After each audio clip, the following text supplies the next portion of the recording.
कृष्णाय वासुदेवाय देवकी नंदनाय च अशेष क्लेशनाशाय गोविंदाय नमो नमः। हे कृष्ण करुणा सिंधु दीनबंधु जगतपति गोपेश गोपिकाकांत राधाकांत नमस्तुते। तप्त कंचन गौरंगी राधे वृंदावनेश्वरी वृषभानुसुते देवी प्रणमामि हरिप्रिये। गुरु ब्रह्मा गुरु विष्णु गुरुर्देव महेश्वरो गुरुरेव परं ब्रह्म तस्मै श्री गुरवे नमो। आखंड मंगलाकारं व्याप्तं जन चराचरं तत्पदं दर्शितं जन तस्मै श्री गुरवे नमो। ओम नमो वासुदेवाय ओम नमो भागवताय। भागवतेर दशम स्कंदेर अध्याय 26। इंद्र बाड़ी बर्षण करे आघात करे बुझते पारलेन जे स्वयं भगवान कृष्ण, ताई तिनि लज्जाय क्षोभे किंकर्तव्य विमूढ़ हये पड़ेछेन। सेई भागवतेर दशम स्कंदेर अध्याय 27 आपनादेरके शोनाबो।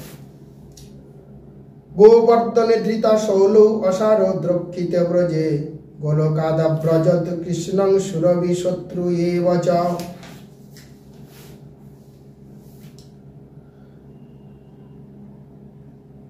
गोवर्धन पर्वत उत्तोलन करे कृष्ण ब्रजवासीगणके प्रचंड बर्षण थेके रक्षा करार परे गोमाता सुरभि तार गोलोक थेके इंद्रके संगे निये कृष्ण सुदर्शनेर आगमन करलेन।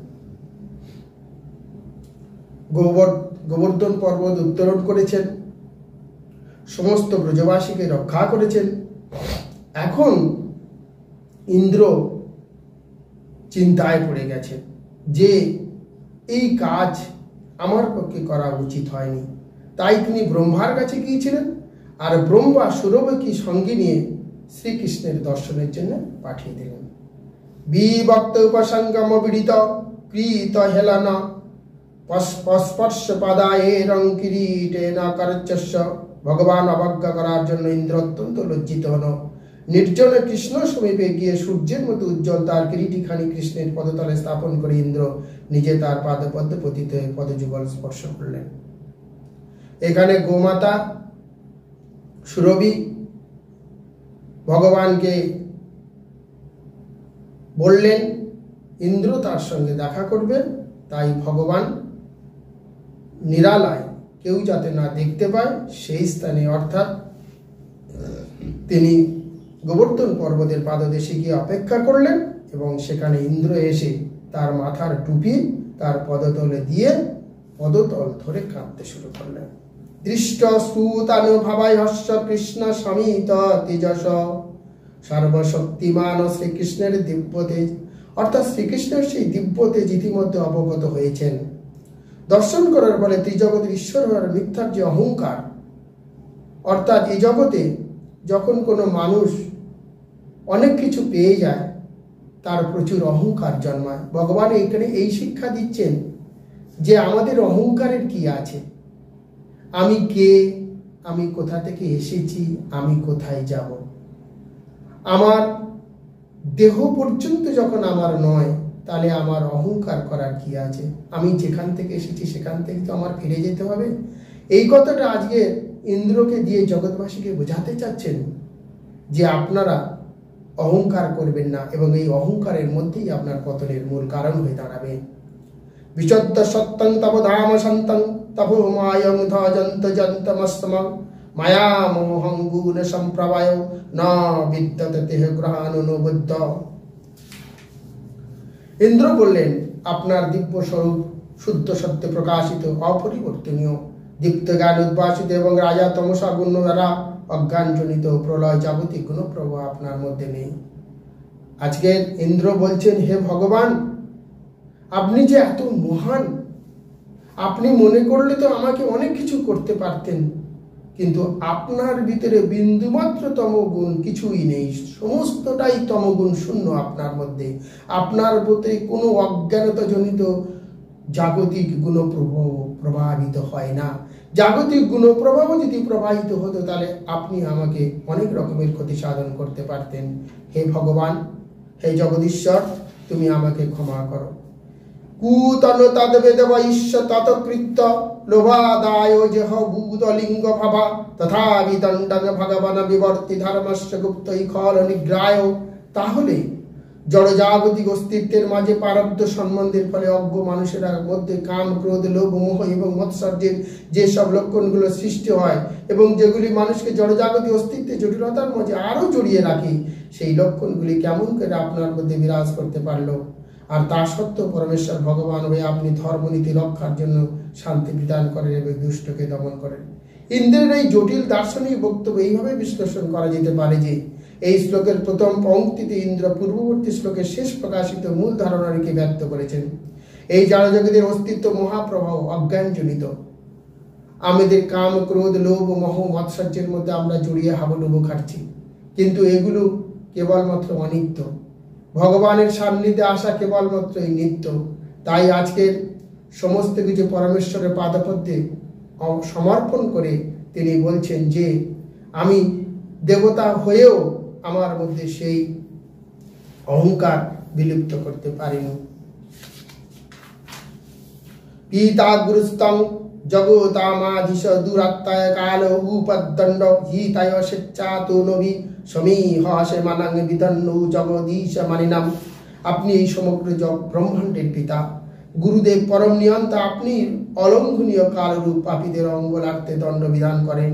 বস্তুত আপনার স্বতন্ত্র ইচ্ছা দ্বারা নির্ধারিত আপনার বিভিন্ন লীলা অবতীর্ণ করেন। আজ ইন্দ্র বলছেন এই জগতের পিতা আপনি। যখন কোনো কেউ পাপ করে আপনি তাকে দণ্ড বিধান করেন।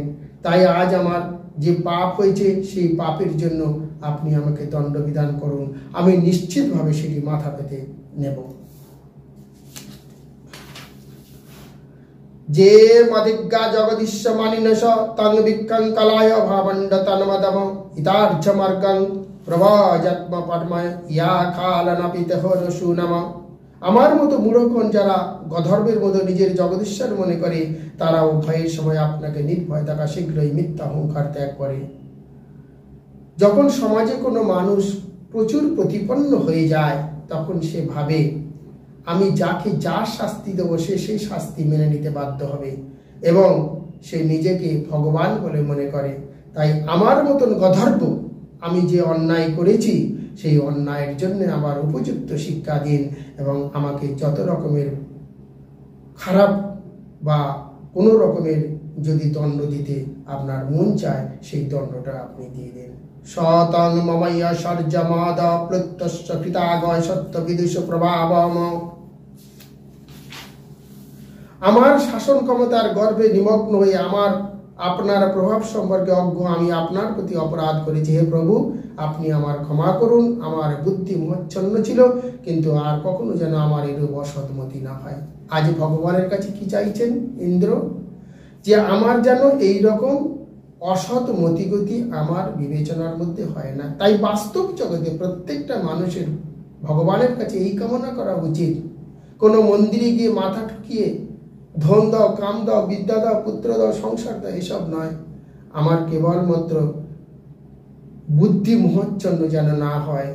কেবলমাত্র আপনি আমাকে এমন বুদ্ধি দিন, এমন সৎ মতিগতি দিন যেন এই জীবনে সংসারের মধ্য থেকেও যেন তোমার চরণ সেবা করতে পারি।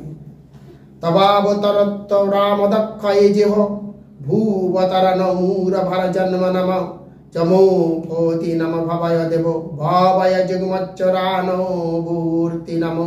হে অদক্ষ পৃথিবীর ভার স্বরূপ বহু ভয়ঙ্কর দুর্যোগ সৃষ্টিকারী সেনাপতিদের বিনাশের জন্য আপনি জগতে অবতরণ করেন। হে ভগবান, একই সঙ্গে আপনার পাদপদ্মের বিশ্বস্ত সেবক রূপে মঙ্গলের জন্য আপনি কাজ করে থাকেন। আপনার যারা সেবা করে তাদের জন্য কাজ করেন। আবার দুর্যোগ সৃষ্টিকারী যারা এই জগতে আছে তাদেরকে সংহার করার জন্য আপনি এই জগতে এসেছেন। তাই আমার মতো পাপীকে আপনি যেমন পারেন তেমন করে আপনি আমাদের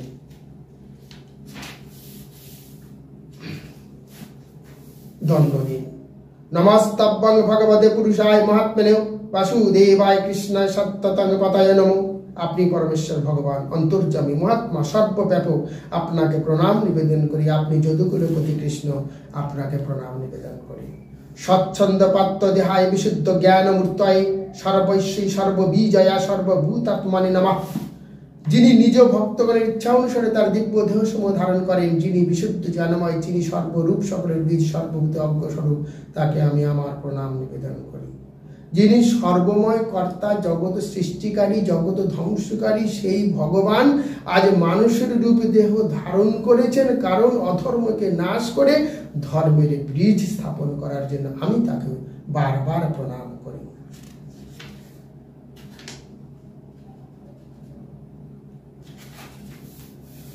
ময়তাং ভগবান কষ্ট নাশায় সাবয়বি চস্তিতাং বিহতে যজ্ঞে মনেনা তীব্র মানুনা। হে ভগবান, আমার যজ্ঞ যখনই নষ্ট হয়েছিল, তখন আমার গর্ব হেতু আমি প্রচন্ড ক্রুদ্ধ হয়েছিলাম। এইভাবে প্রবল বর্ষণে বায়ুর দ্বারা আমি আপনার কষ্ট বিনাশের চেষ্টা করেছিলাম। হে ভগবান, হে দয়াময়, হে সৃষ্টিকর্তা, আমার যজ্ঞ যখন ব্রজবাসীরা নষ্ট হলো, তখন আমি অত্যাধিক ক্রুদ্ধ হয়ে গিয়ে বাড়ি বর্ষণ করেছিলাম, অর্থাৎ জল দিয়েছিলাম। তয়োষানুগৃহীতাস্মি দন্ত স্তম্ভ বৃথদ্দাম ঈশ্বরং গুরু আত্মানতাহং শরণং গত।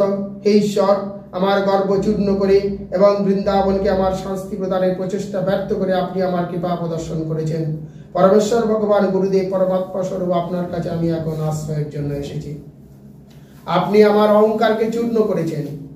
আজ আমি আপনার পদসেবার জন্য এসেছি, আপনার চরণে পড়েছি, আপনার আশ্রয়ের জন্য এসেছি। হে গুরুদেব, আপনি যা বলবেন আমি তাই শুনবো। এবং সংকীর্তিতা কৃষ্ণং মাঘন ভগবানামুম মেঘ গম্ভীরায়া বাচ প্রহসন্নিধম ব্রবীত। সুখদেব গোস্বামী বললেন, এইভাবে ইন্দ্রের দ্বারা বন্দিত হয়ে পরমেশ্বর ভগবান শ্রীকৃষ্ণ স্মিত হেসে মেঘ গম্ভীর স্বরে তাকে নিম্নরূপ কথাগুলি বললেন। তাহলে এইসব কথাগুলো ভগবান শুনলেন, শুনে একটু হাসলেন, হেসে কথাগুলো বলছেন। ভগবানের শ্লোক, ভগবান এই কথাগুলো বলেছিলেন, কর্ণগোচর করুন, মুক্তিপ্রাপ্ত হন। মায়া তেহকারী মঘবন মখ ভঙ্গ ঘৃণ্যতা ভবনুস্মৃতয় নিত্যং মত্ত চন্দ্র শ্রিয়া ভীষম। পরমেশ্বর ভগবান বললেন, হে ইন্দ্র, কৃপাবশত আমি তোমার যজ্ঞ বন্ধ করেছিলাম। স্বর্গের রাজা রূপে তোমার ঐশ্বর্যের জন্য তুমি অত্যন্ত গর্বিত হয়ে উঠেছিলে, আর আমি চেয়েছিলাম তুমি সর্বদা আমার স্মরণ করো। ভগবান কি বললেন? কৃপাবশত আমি তোমার যজ্ঞ ইচ্ছা করে বন্ধ করতে বলেছি, কারণ তোমার প্রচুর ঐশ্বর্যের জন্য তুমি গর্ববোধ করেছিলে, কিন্তু আমি চেয়েছিলাম তুমি আমার সেবা করো, তাই আমি ইচ্ছাকৃত তোমার যজ্ঞ বন্ধ করেছি। মম ঐশ্বর্যম শ্রীমদান্ত দণ্ড পানিগ্না পশ্যতি তং ভূষায়ং সম্পদব যস্য ছেচ্ছামনুগ্রহম। মানুষ তার শক্তি ঐশ্বর্যকর বন্ধ হয়ে দণ্ডপানি আমার নিকট দর্শন করতে পারে না। যখন মানুষ প্রচুর অর্থ সম্পদ হয়ে যায়, তারা ভগবানের দ্বারে যায় না, মন্দিরে যায় না, তারা কোনোভাবে মন্দিরের জন্য 10টি পয়সাও ব্যয় করতে চায় না, কারণ তাদের ভিতরে প্রচুর গর্ব জন্মে যায়। আমি যদি তার প্রকৃত কল্যাণ কামনা করি, তবে তার সৌভাগ্যের অবস্থান থেকে তাকে আমি বিচ্যুত করি। আমি যদি আমার প্রকৃত কল্যাণ সে চায়, তাহলে তাকে আমি যাবতীয় সৌভাগ্য থেকে বঞ্চিত করে দিই, না হলে তার জ্ঞান ফিরবে না। অর্থাৎ এটাকে আরো সোজা করে বললে হয়, যখন কোনো দাম্ভিক ব্যক্তি অর্থের যারা দম্ভ দেখায়, তাকে যদি আমি অর্থ লেশ না করি, তাহলে তার বিবেক উন্মেচিত হবে না। গম্যতাং শত্রুভদ্রং বক্রিয়াতাং মেহানুশাসনম স্থিয়তাং সধিকারেষু চিত্তৈরবস্তম্ভ বর্জিতাই। হে ইন্দ্র, এখন তুমি যেতে পারো। স্বর্গের রাজা রূপে তোমাদের নিয়োজিত মর্যাদায় স্থিত হয়ে সংযতভাবে অহংকার শূন্য হয়ে আমার নির্দেশ পালন করবে। তুমি এখন চলে যাও, অহংকার করো না, আমার নির্দেশ অনুসারে কাজ করবে। তোমার ভিতরে যে অহংকার এসেছে, সে অহংকারকে তুমি বর্জন করো। অথবা সুরভি কৃষ্ণাভিবন্ধ মনস্যেনি সশান্তলীপ পবিত্র গো রূপিণী মৎসরম অতঃপর মাতা সুরভি তার গো সন্তান সমূহের সঙ্গে শ্রীকৃষ্ণকে তার প্রণতি নিবেদন করে গো বালক রূপে তার সঙ্গে উপস্থিত পরশ ভগবানকে সশ্রদ্ধভাবে সম্বোধন করে প্রসাদ চিত্তে সুরভি বললেন। এইবার সুরভি বলছেন, কৃষ্ণ কৃষ্ণ সহযোগিনী বিশ্বাত্মন বিশ্ব সম্ভব ভবতা লোক নাতন সনাত বয়মচ্যুত। সুরভি মাতা বলেন, হে কৃষ্ণ, কৃষ্ণ মহাযোগী, হে বিশ্বের আন্তা, হে উৎপত্তি, আপনি জগৎপতি এবং আপনার কৃপায় হে অচ্যুত আমরা আমাদের প্রভু রূপে আপনাকে পেয়েছি। তং নাং পরমকং দৈবং তং নাং ইন্দ্র জগৎপতি ভবায় ভব কবি প্রদেবানং যে চ সাধব। আপনি আমাদের আরাধ্য বিগ্রহ, সুতরাং হে জগৎপতি, গো ব্রাহ্মণ দেবতাকার এবং সকল সাধুগণের মঙ্গলের জন্য দয়া করে আমাদের ইন্দ্র দাও। ইন্দ্রং নাস্তাভিষক্কম ব্রাহ্মণ চলিতাভয়াম অবতীর্ণায় বিশ্বাত্মন ভূমর ভার পতনম। ব্রহ্মা কর্তৃক নির্দেশিত হয়ে আমরা ইন্দ্ররূপী আপনার অভিষেক অধিষ্ঠিত করব। হে বিশ্বাত্মা, আপনি এই জগতে ভূত মোচন করার জন্য অবতীর্ণ হয়েছেন। এবারে সুখদেব বলছেন, এবং কৃষ্ণমূপান্ত্রস্য সুরভি পয়সাত্মন জলৈরাকাশ গঙ্গা ঐরাবত কর ধৃতৈ ইন্দং সুরশিবি শাকং চলিত দেব মাতৃবি অব্যসিঞ্চত তাসার গোবিন্দ ইতি চাবদাত।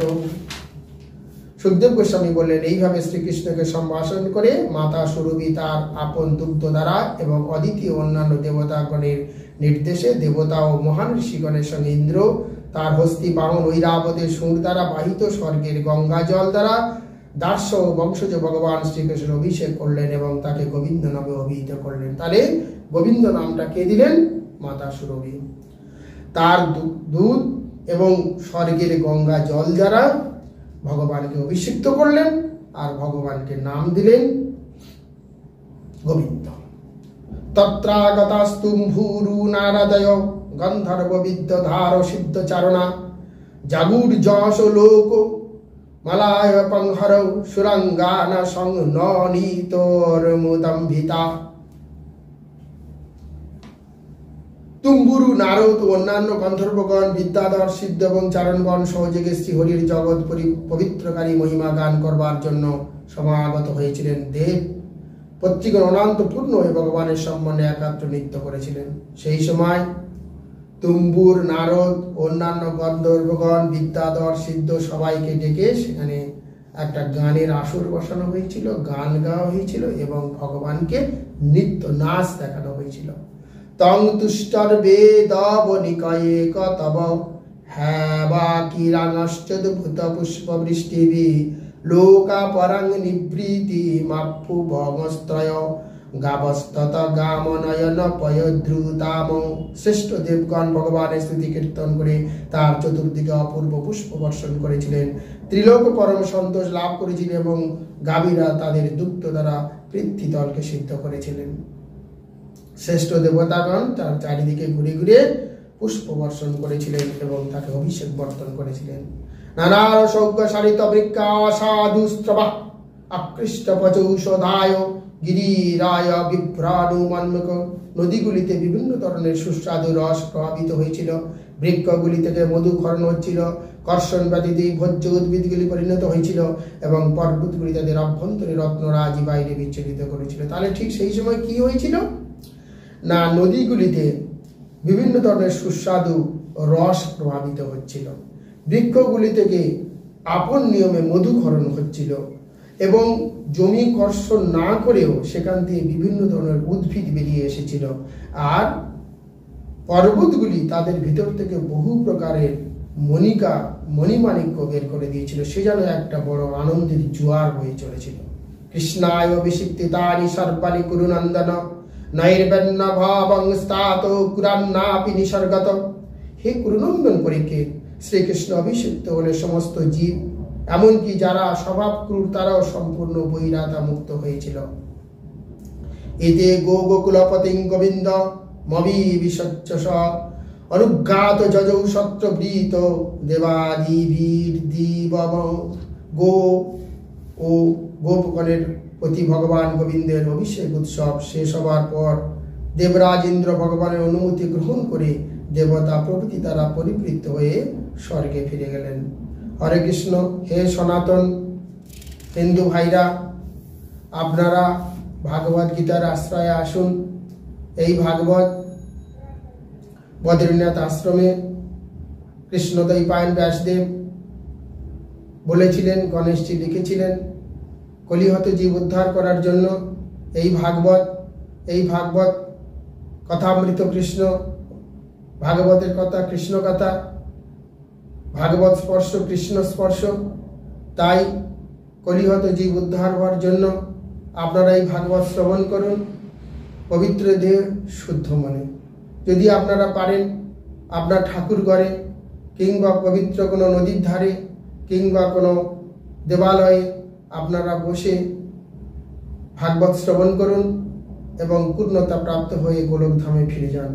হরে কৃষ্ণ।